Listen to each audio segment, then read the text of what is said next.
All right, you guys, today we're going to talk about functions. We talk about solving functions, graphing functions, and we're going to talk about what functions actually are. Now, relations. A relation is a mapping or pairing of input values with output values. So a really good example of a relation is when you guys see tables, right? If I give you a table of, let's say, a linear equation, there's a relation between x and y, right? X, which is my independent variable, basically tells me how I get to y. I use x to get to y. Okay? The relation is what I'm doing to x to get to y. So if my linear equation is 2x equals y, multiplying x by 2 is my relation. So that times 2 is my relation. A set of input values is always called the domain. So the domain is your set of x's. So if I have a table, everything that's listed as my x, or my first independent variable set, that is going to be my domain. The set of output values is called the range. So all my y's, okay, those are my outputs, my dependent variables. Any possible set of y values is going to be my range. A relation is also considered a function if there's exactly one output for every input, meaning if I have an x value, it can only have one corresponding y value. Does that mean that if I have an x, it could have more than one y? No. If I have an x, it can only have one y. But y's can have more than one x. Okay, that's always a possibility. It doesn't have to happen, but y can always have more than one x. Functions. It is not a function if at least, and it only takes one input has more than one output. We're going to look at examples of this. So this says identify the domain and range, then tell if the relation is a function. So remember, domain, possible x values, range, possible y values. So here's my input and my output. Here are two tables. These arrows are telling me if I have an input of -3, I'm getting one output of 3. If I have an input of 1, I'm getting an output of -1. Also, if I have an input of 1, I'm also getting an output of 1. And if I have an input of 4, I'm also getting an output of 4. So, first of all, what are the domains? Well, the domains are right here. Domain is just -3, 1, and 4. And we write it out this way, okay? This is a set notation. We use these little brackets that are shaped this way, and we put our domain in these brackets. And our output of our range is literally just going to be what's listed, okay? 3, -2, 1, and 4, and we put those in the same set notation. Now, is this a function? No, this is not going to be a function, okay? Because if I look at my input of 1, 1 has 2 outputs. Remember, every input can only have one output, okay? -3 has one output, 4 has one output, but 1 has 2 different outputs. So in this case, this is not a function. Let's try another example. Here I have these two tables, input, output. I'm going to give you a second to figure out what the domain is, what the range is, and whether or not this is a function. So if you need to pause this, go ahead. All right, so the domain, remember, just the input values. -3, 1, 3, and 4, we're going to put it in set notation. Same thing with the range. It's literally what's listed, 3, 1, and -2. That's my range. Now, is this a function? Yeah, it is a function. Okay, and I know it's a function because each input only has one output, -3. Output is 3. 1, output is 1. 3, output is 1. 4, output is -2. Every input only has one arrow coming out of it. Now, I realize that this output has multiple inputs, but that doesn't matter, okay? An output can have multiple inputs, but an input can only have one output. Every x can only have one y.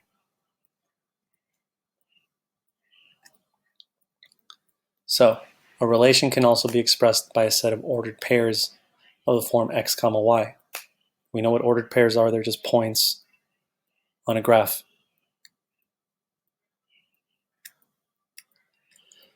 So when we're graphing relations, like we had those tables, right?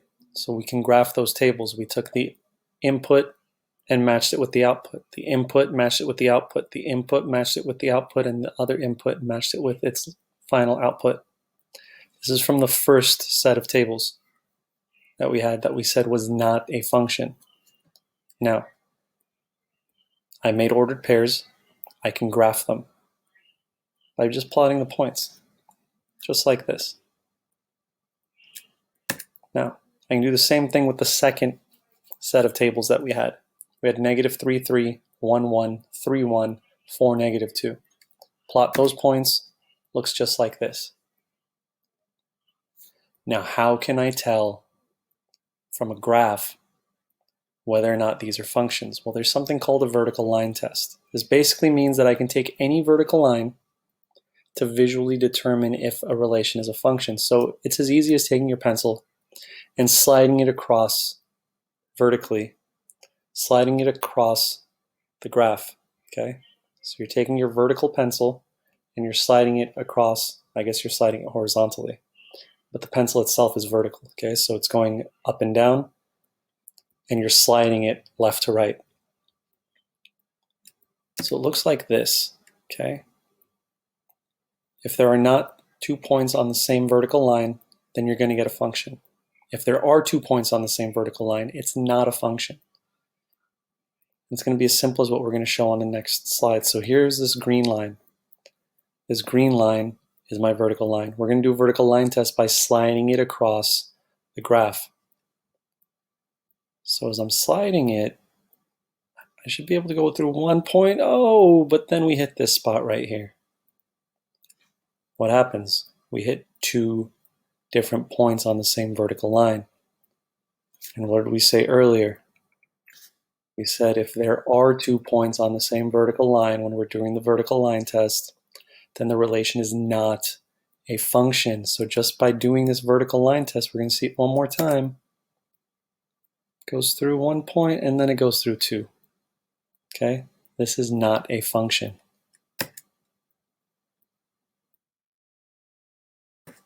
Let's try the other one. If I go through 1 point, 1 point, 1 point, 1 point. I never hit 2 points with the same vertical line when the line was in the same place. Okay? Earlier I did. This time I just hit 1 point every time at each vertical area. So this is a function. Okay? There are no 2 points on the same vertical line as I'm sliding this green line across. You can see it again. There's 1 point, 1 point, 1 point, 1 point. I never hit 2 points at the same time.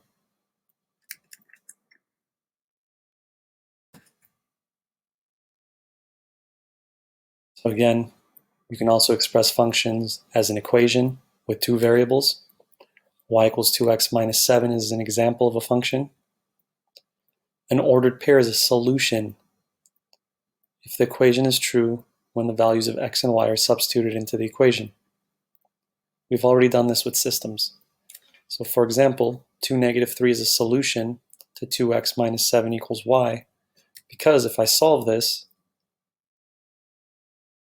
and I substitute 2 in for x and negative 3 in for y, 2 times 2 is 4, 4 minus 7 is negative 3, and negative 3 equals negative 3. So I know that this ordered pair works for this function. It's a solution. And as we have discussed before, we talked about this last semester, the input variable, which is usually your x, is called the independent variable. The output is called the dependent variable because it depends on the value of the independent variable.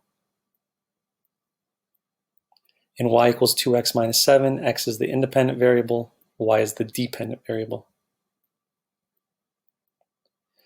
And then the graph of an equation in two variables is the collection of all points x and y whose coordinates are solutions of the equation. So the graph basically has all the points on there. So if I have 2x minus 7, all the points from 2x minus 7 that are at least visible on the graph will be on the graph, on that line. So if I want to graph an equation in two variables, first I should make a table of values. Then I should graph enough solutions to recognize a pattern, and then connect the points with a line or a curve. So if I have y equals x plus 1, first set up a table of values. So if I put in the values of -3 to 3 for x, well, -3 plus 1 gives me -2. -2 plus 1 gives me -1. -1 plus 1 gives me 0, and so on and so forth. So this is my table. Here's my x column and my y column. And every single one of these rows is an ordered pair. These are my coordinates, my points. So step 2, I'm going to plot them. If I plot all these points, it looks just like this. These 7 dots are the coordinates that I got from this table. And then finally, I'm just going to connect the dots. That's it. And there you have it. That is my graph for y equals x plus 1. Here's the equation. I made a table, got a few points, saw my pattern, was a straight line, and I connected the dots. That's it. That's how you graph an equation. Function notation. Now bear with me. So by naming a function f, you can write an equation in function notation. So instead of writing y equals mx plus b, we can write it as f parentheses x close parentheses equals mx plus b. Now we call this f of x. So this actually says f of x equals mx plus b. And f of x means the value of f at x. So this x is the same thing as the x in the equation. We can also call it f of x. F of x is basically another name for y. Now, if I have f of x equals whatever the rest of my equation is, I'm usually not going to have an x here. I'm going to have whatever we're going to substitute in for x. So if I tell you x is 3, I would write f of 3, and I put a 3 in this parentheses instead, equals, let's say this said 2x plus 1, right? So then that would tell me that I would just put 3 in wherever I see an x in my equation. And instead of writing f of x, I could use other letters to write g of x, h of x, q of x, p of x, m of x, doesn't matter. Okay, you can use any letter. So how to solve a function? Here are two functions. I have the first function, which is f of x equals -2x minus 19. And I have the function g of x equals 3x plus 11. So these are two different functions. Okay? I'm going to solve the following. F of 3. So remember, this tells me these are written the same way, f of x and f of 3. But I replace the x with the 3, which tells me that the following is going to happen. F of 3 means that this x is going to be replaced by 3. So this x over here in -2x minus 19 is actually going to be replaced by 3 to solve this.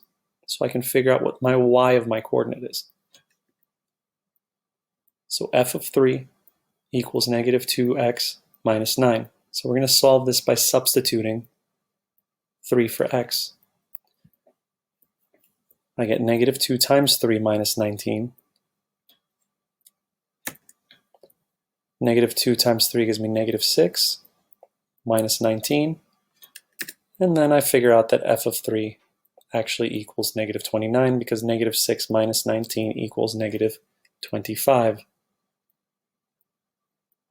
So my answer is negative 25 for the function of f when x equals 3. That's why right here it says the value of the function of f when x equals 3 is negative 25. Okay? The value of the function of f when x equals 3 is negative 25. This told me that function of f was 3. And then when we solved it, we figured out that f of 3 equals negative 25. That's it. This is really easy. This is just saying that whatever's in parentheses is what you're plugging in for x. Let's try the next one. G of a. Okay, we're solving for the function of g when x is equal to a. But it's not a number. Who cares? It doesn't matter if it's not a number. You can substitute a variable for a variable sometimes, just like we're going to do here. So again, here are my functions. I'm solving g of a. That means that the value of x is a in this case. So what do? We're going to rewrite our function. G of a equals 3x plus 11, because that's what the function of g of x says. G of x equals 3x plus 11. And now wherever I see an x, I'm going to substitute in an a. Okay? So I rewrote it again. G of a equals 3a plus 11. Guess what? You can't combine anything because there's no like terms. So your final answer is 3a plus 11. So in other words, the value of the function of g when x equals a is 3a plus 11. Okay? We substituted a in for x. We tried to solve. We couldn't combine anything, so we left it as 3a plus 11. I know it looks exactly like this, so what? We just substituted in a for x, like it told me to. That's it. Let's try another one.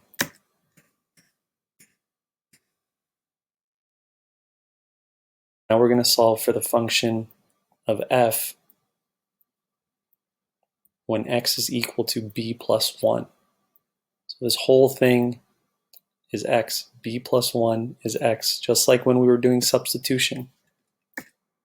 We have to think of it that way. So again, we have f at b plus 1. So this is telling me x equals b plus 1. Now I put it in parentheses because this entire thing is x. Okay? So when I substitute it in for this x, I'm going to know that I'm going to have to double this entire thing, multiply it by negative 2. So I have to distribute the negative 2 into the parentheses. So I'm going to rewrite it. F of b plus 1. Again, this entire thing is x. So I'm going to solve this function. Substitute it in for x. It's rewritten this way. Instead of it saying negative 2x minus 19, it now says negative 2 times b plus 1 minus 19. So what do I have to do? I have to distribute. I get negative 2b minus 2, because remember, negative 2 times positive 1 gives me minus 2 minus 19. And then I can combine my like terms. I have a minus 2 and a minus 19, which gives me a minus 21. Now, do I have any like terms? No, right? I can't combine anything here, so I'm going to leave it alone. So I'm done. So this basically tells me the value of the function f when x equals b plus 1 equals negative 2b minus 21. This is my answer. Okay, I'm done. If this is my x value, this is my y value. Done deal. Okay? Let's try another type of example. you haven't noticed, we've talked about plugging in a number for x, plugging in a variable for x, plugging in two terms where I have a variable plus a number. This one's a little different too. This one says that I'm finding the function f at 5, and then I'm multiplying that answer by -6. So what this means is I have to find f of 5, and once I find f of 5, I need to multiply it by -6, and that's going to be my final answer. So let's do that. So again, my function is -6 times f of 5, which means x equals 5. I'm going to rewrite this function of f of x. It says -6 times f of 5 equals -2x minus 19. Now I'm going to substitute 5 in for x. That's all I changed. I'm going to solve. -2 times 5 gives me -10. Minus 19 gives me -29. Now I know that the value of the function f when x equals 5 is 29, but I still have to multiply by -6. So then I take -6 and I multiply it by -29, because now I'm substituting -29 for f of 5. So instead of saying -6 times f of 5, I know f of 5 is the same thing as -29, so now I'm going to say -6 times -29. And that value is 174. So the value of -6 times the function of f when x equals 5 is 174. So this value right here, -6 times f of 5 equals 174. Finally, we're going to talk about composite functions. Okay, composite function is a function where you're basically combining two or more functions and solving. So I can write a composite function this way. This says f of g of x, or I can write it this way, which is what you're going to see most of the time when I give you any sort of assignment. F of g of x. Okay? This still says f of g of x. If I'm going to solve this, this is telling me that I have to solve the rightmost function first. So let's say instead of this x, I had a 5 here, right? This is a completely hypothetical example. I'm going to solve g of 5 first, and then whatever that value is that I get when I solve g of 5, I'm going to plug in that answer into the function of f. And then I'm going to solve for that, and that's going to be my final answer. Okay? It's kind of like a puzzle. You start here, you put the next piece into the next function, and then you solve that one. So let's look at this. It says when solving a composite function, always solve for the rightmost function first, and then you're going to work your way left. Okay? If there's only two functions, it's easy. You start with the rightmost one, you solve for that one, and then you go into the left one. So it says g of x is the function furthest to the right, so you have to solve that first. When you get the value of g of x, then you take your answer and use it as the value of x in the function of f. So I solve this. Let's say I solve g of x and I got 20. Then I'm going to have to solve f of 20. Like it says here, then solve the function of f with your new value of x that you got from the previous step. So let's actually try this. Final problem. This one's going to be a doozy. F of g of f of 2. This is actually pretty short for what I usually give, so bear with me.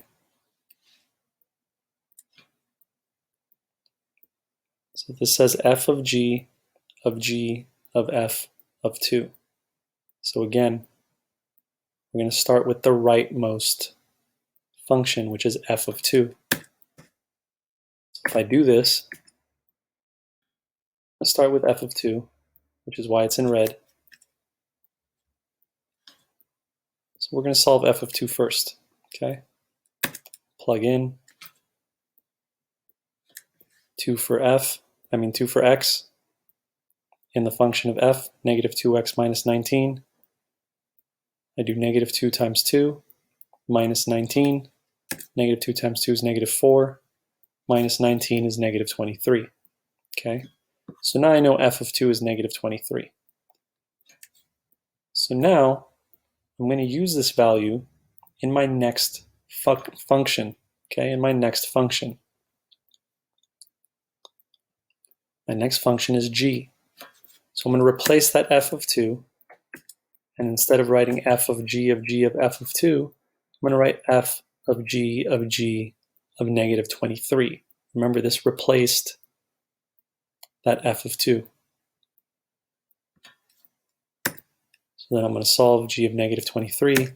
I'm going to rewrite my problem. G of negative 23, plug in the negative 23. 3 times negative 23 plus 11. I know negative 23 times 3 is negative 69. Plus 11, that gives me negative 58. So g of negative 23 equals negative 58. So now I just solve this part. Now guess what I'm going to do with the negative 58? I'm going to use this value in my next function. So I'm going to replace this g of negative 23, and I'm going to replace it with a negative 58.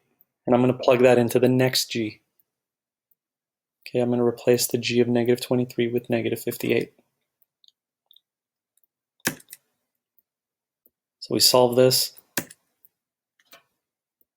3 times negative 58 plus 11, because we plugged in negative 58 for this x. 3 times negative 58 is negative 174 plus 11. Negative 174 plus 11 is negative 163. So g of negative 58 equals negative 163. So now I can plug this in to the next function. And this is going to be my final function because there's only one function left.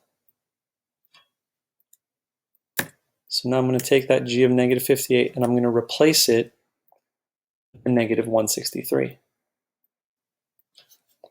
Now I'm just going to solve for f of negative 163. F of negative 163 equals negative 2x minus 19. Plug in negative 163 for x, just like it tells me to. Negative 2 times negative 163 gives me 326. Remember, it's positive because I multiplied a negative times a negative. And 326 minus 19 gives me 307. So the value of the function of f when x equals negative 163 is 307, which also means that the value of f of g of f of 2 is 307. Not too bad, huh? Now, I know that was a lot. You do have work to do. If you have any questions, please contact me, and we'll get this done, okay? Thanks, guys.